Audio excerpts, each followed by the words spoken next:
L'histoire de Carolina. Tu crois connaître la douleur? Attends d'entendre mon histoire. Je m'appelle Carolina, j'ai 46 ans. Mon mari, Johnny, m'a laissée seule parce que je ne pouvais pas lui donner d'enfant. Abandonnée dans cette maison vide, je pensais que ma vie était finie. Jusqu'au jour où Abner, le fils de mon voisin, a frappé à ma porte. Et ce qu'il m'a dit, ces mots, ont tout changé. Prépare-toi, parce que ce que tu vas entendre n'est pas juste une histoire. C'est le moment où j'ai cessé de survivre pour renaître dans les bras d'un homme que je n'aurais jamais dû aimer. Reste avec moi, car ce que je vais te révéler va te couper le souffle. Je m'appelle Carolina, et si tu étais assis en face de moi, je crois que tu verrais dans mes yeux tout ce qu'il reste de mes blessures. Johnny, mon mari, celui avec qui j'avais juré de tout partager, celui que j'aimais plus que ma propre vie. Un soir, il s'est tenu devant moi, incapable de me regarder dans les yeux, et il a prononcé cette phrase qui m'a détruite. « Carolina, je ne peux plus continuer.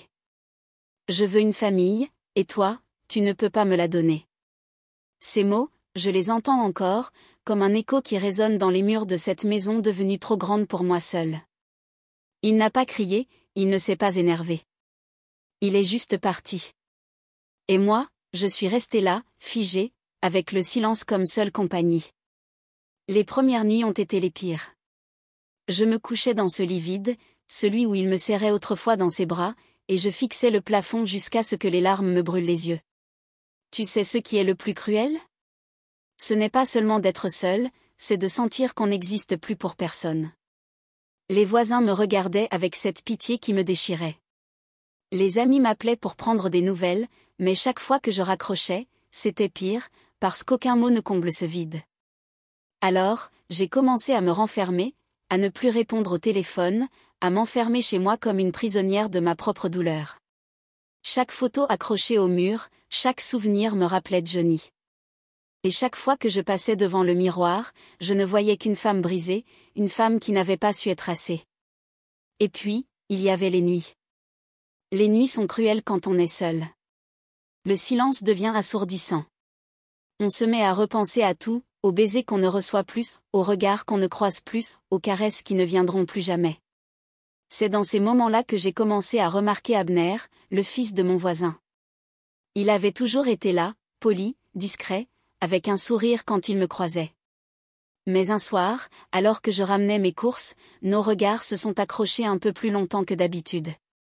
Ce n'était pas un sourire banal, c'était autre chose. Je me suis sentie étrange, comme si quelqu'un voyait enfin derrière mon masque. Je n'ai rien dit. Je suis rentrée chez moi, le cœur battant un peu trop fort. Et ce soir-là, pour la première fois depuis des mois, j'ai pensé à autre chose qu'à Johnny. Mais je ne savais pas que ce n'était que le début, car un simple bonjour allait bientôt se transformer en quelque chose d'interdit, quelque chose d'aussi dangereux que vital pour moi. Un simple regard. Tu sais, parfois, tout commence par un simple regard.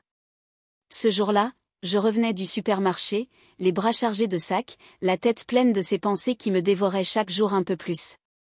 Et puis, il était là, Abner, appuyé contre la barrière de son jardin, avec un sourire discret mais différent, pas celui qu'on adresse par politesse.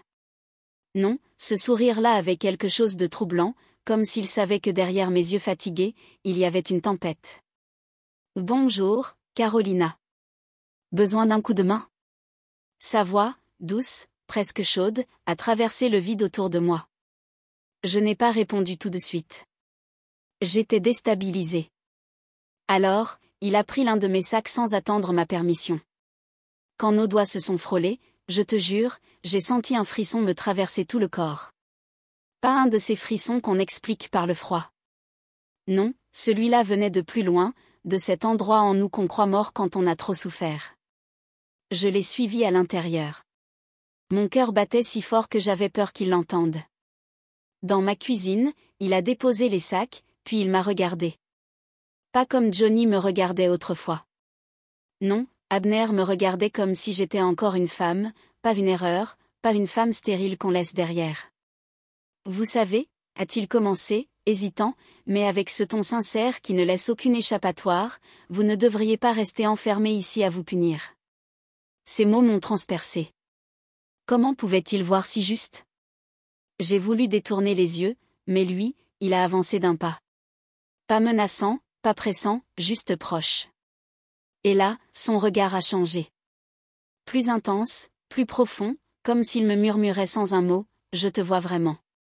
Je crois que c'est à ce moment-là que quelque chose s'est fissuré en moi, toutes mes défenses, toute cette armure que j'avais construite depuis le départ de Johnny. Alors, il a soufflé, d'une voix basse, presque interdite, « Viens ici, et occupe-toi de mon secret ».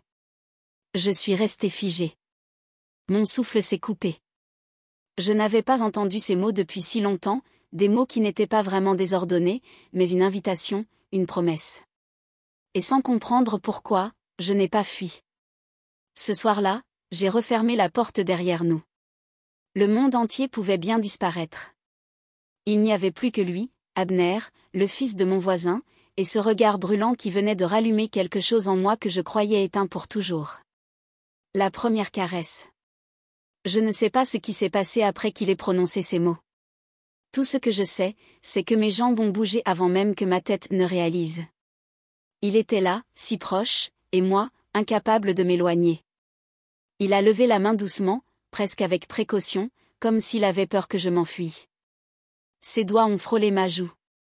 Ce simple contact, mon Dieu, c'était comme une étincelle, une chaleur qui a couru sur ma peau et réveillé chaque partie de moi que j'avais oubliée. Abner, ai-je murmuré, sans savoir si je voulais le repousser ou m'abandonner. Mais il n'a pas insisté. Il n'a pas forcé. Il s'est contenté de rester là, sa main contre ma joue, son regard plongé dans le mien avec cette intensité qui faisait tout vaciller. Et dis-moi d'arrêter, et je m'arrête. Ces mots, personne ne m'avait parlé ainsi depuis des années. Johnny ne m'avait jamais laissé choisir. Et là, pour la première fois, quelqu'un me rendait le contrôle. Alors, je n'ai rien dit, parce que je ne voulais pas qu'il s'arrête. Abner a souri, presque imperceptiblement, et il a penché la tête. Son souffle a effleuré mes lèvres. Mon cœur battait si fort que j'en avais mal à la poitrine. Puis il m'a embrassé, un baiser doux, lent, comme une promesse.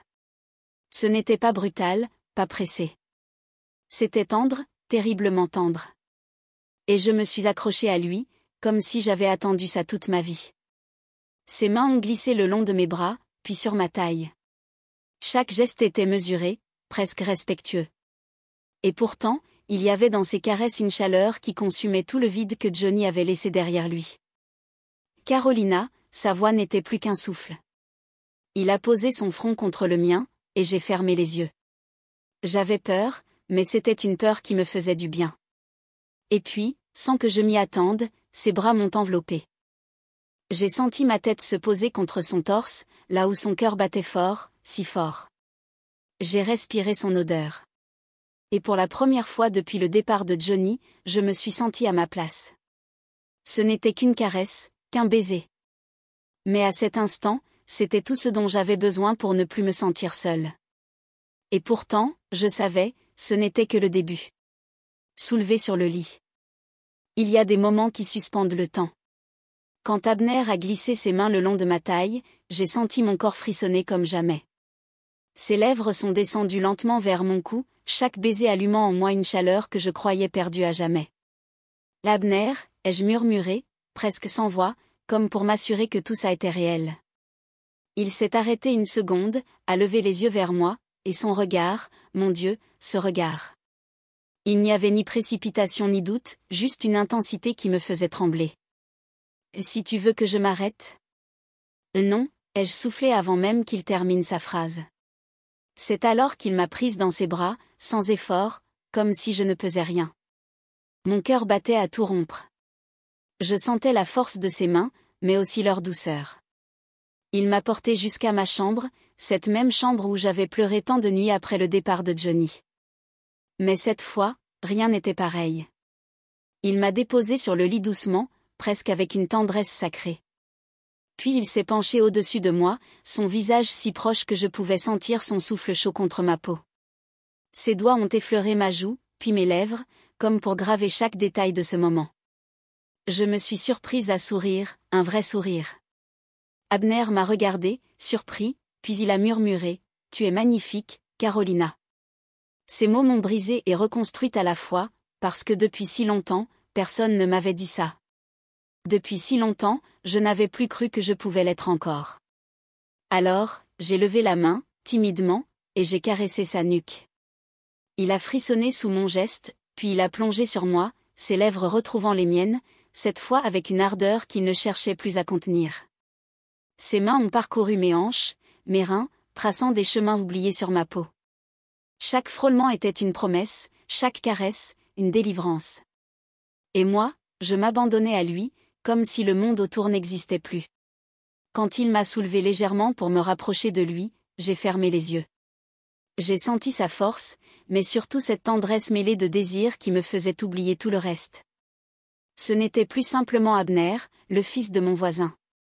C'était l'homme qui, cette nuit-là, effaçait chaque larme, chaque doute, chaque trace laissée par l'abandon de Johnny.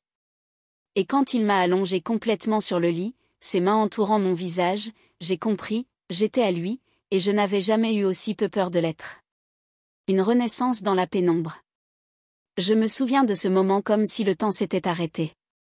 Allongé sous lui, je sentais chaque frisson, chaque frôlement de ses doigts comme une décharge de vie. Abner m'a regardé avec cette intensité presque irréelle, et j'ai compris qu'il n'y aurait plus de retour en arrière. Ses lèvres ont retrouvé les miennes, mais cette fois, le baiser n'était plus seulement doux. Il était brûlant, urgent, comme deux âmes qui se reconnaissent après des années de silence.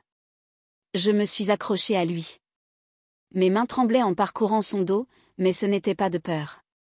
C'était cette émotion incontrôlable qui me submergeait.